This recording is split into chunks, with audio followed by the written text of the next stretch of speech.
नमस्कार दोस्तों, आज मैं आप लोगों को एक ऐसे मेले के बारे में बताने वाला हूं जो कि हर साल रामनवमी के दिन से स्टार्ट होता है और अगले 5 दिनों तक चलता है।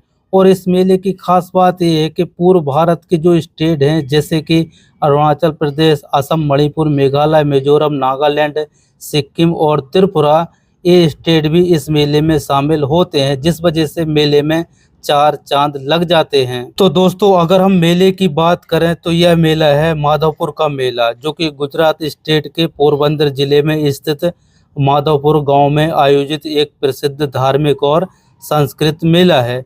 अगर हम बात करें कि मेला क्यों भरता है, किस वजह से भरता है, तो पौराणिक कथाओं के अनुसार मान्यता यह है कि भगवान श्री कृष्ण ने विदर्भ की राजकुमारी रुक्मणी का अपहरण करके माधवपुर में उनके साथ विवाह किया था। और इसी विवाह की खुशी में हर साल माधवपुर में मेले का आयोजन किया जाता है।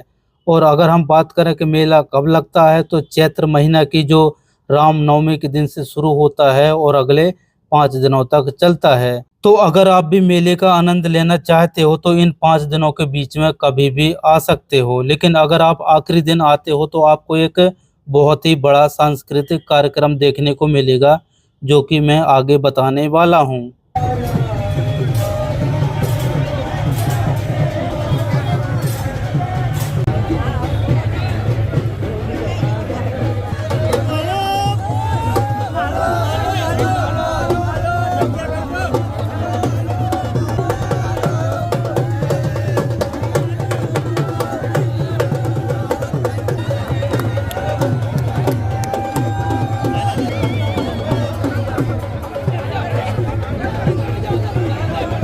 तो दोस्तों, आपने इंडिया में बहुत सारे अलग अलग मेले देखे होंगे और उन मेलों में ज़्यादातर लोकल लोग ही आते हैं, लेकिन अगर हम माधवपुर मेला की बात करें तो इस मेले में पूर्व भारत के जो स्टेट होते हैं ना, वो भी सम्मिलित होते हैं।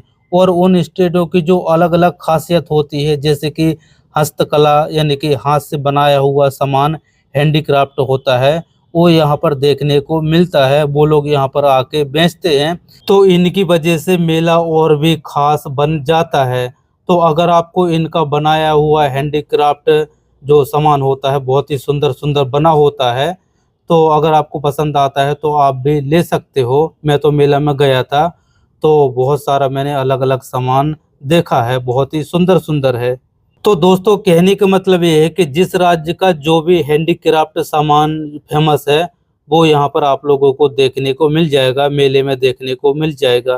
तो दोस्तों, अब कुछ लोगों का क्वेश्चन ये हो सकता है कि मेला दिन में भरता है या फिर रात में। तो मैं आप लोगों को बता देता हूँ कि दिन में तो भरता ही भरता है, साथ में रात में शाम से लेके और रात के 1 से 2 बजे तक भी भरा रहता है। और रात को बहुत सारे अलग अलग सांस्कृतिक कार्यक्रम भी होते हैं, क्योंकि जो गुजरात है ना, गुजरात के जो सिंगर लोग होते हैं, कलाकार लोग होते हैं, वो भी यहाँ पर आते हैं। तो दोस्तों, अगर हम बात करें कि माधवपुर किस प्रकार से पहुंचा जा सकता है, तो यहाँ तक पहुंचने के लिए बहुत सारे अलग अलग मार्ग हैं या फिर अलग अलग साधन है। जैसे कि अगर आप अहमदाबाद या फिर राजकोट तक ट्रेन से आ जाते हो, इसके बाद से आप जो गुजरात की लोकल बस चलती है ना गवर्नमेंट की, उससे भी आप माधवपुर पहुंच सकते हो। या फिर अगर आपकी जो ट्रेन है डायरेक्ट पोरबंदर तक रहती है, तो आप पोरबंदर आ जाइए और इसके बाद से बस या फिर टैक्सी से आप माधवपुर पहुंच सकते हो।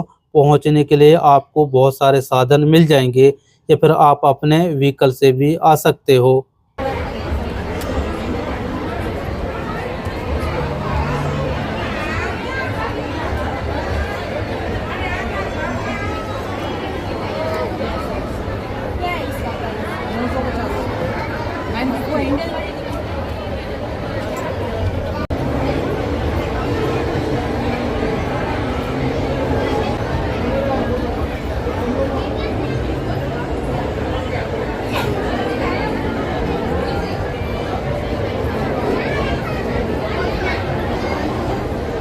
चलिए दोस्तों, अब बात कर लेते हैं मेले के सांस्कृतिक कार्यक्रम की। और ये जो सांस्कृतिक कार्यक्रम है मेले के आखिरी दिन होता है, यानी कि 13 के दिन होता है।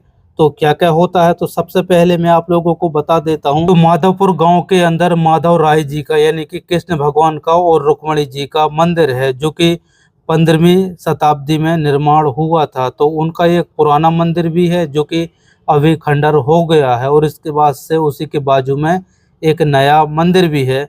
तो आपको सबसे पहले उस मंदिर में जाना है और आपको दर्शन करना है। और इसके बाद से आज की शाम को जो कृष्ण भगवान है उनकी रथ यात्रा निकलती है। यानी कि जिस प्रकार से किसी की शादी होती है ना, तो जिस प्रकार से बारात निकलती है, तो उसी प्रकार से कृष्ण भगवान की रथ में बारात निकलती है, जो कि गांव से थोड़ा दूर चल के और एक रुक्मणी जी का मंदिर है तो वहां पर वो जाती है। और इसके बाद से पूरे रीति रिवाज से, पूरे पूजा पाठ के साथ में उनकी शादी होती है। और इस शादी में बहुत सारे लोग यहाँ पर इकट्ठा होते हैं और काफ़ी भीड़ भाड़ भी होती है। तो आप रुक्मणी मंदिर जाके भी दर्शन कर सकते हो। और इसके बाद से जो भगवान श्री कृष्ण है ना, दूसरे दिन उनका रथ रुक्मणी जी को लेके और द्वारका की तरफ निकल जाता है।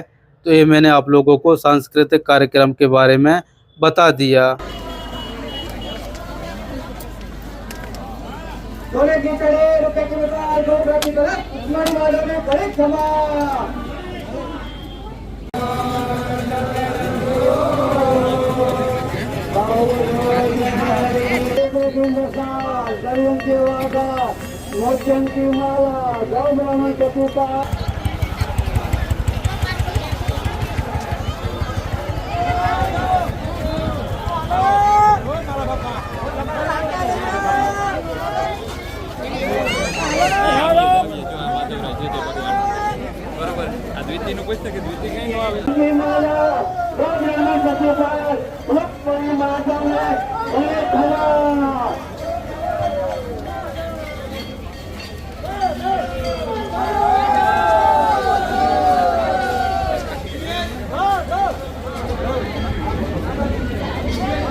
तो क्योंकि ये जो कार्यक्रम होता है ना, वो मेले के आखिरी दिन होता है, जिस वजह से इस कार्यक्रम को देखने के लिए दूर दूर से लोग आते हैं। और इस दिन बहुत सारी भीड़ यहाँ पर इकट्ठी हो जाती है, काफ़ी क्राउड यहाँ पर हो जाता है।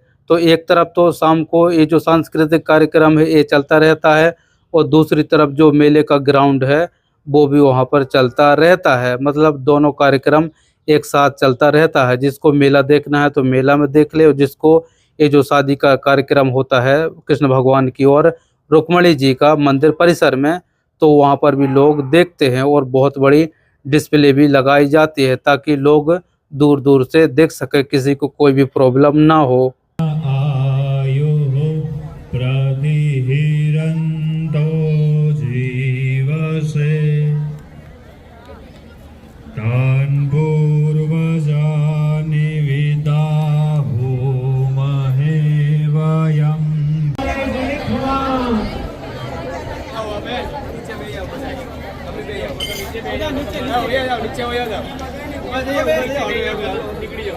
પાછળ નથી બધા બેસી જાજો અને શૂટિંગ વાળાને નામ પુરુષમાં જોતો ભાઈ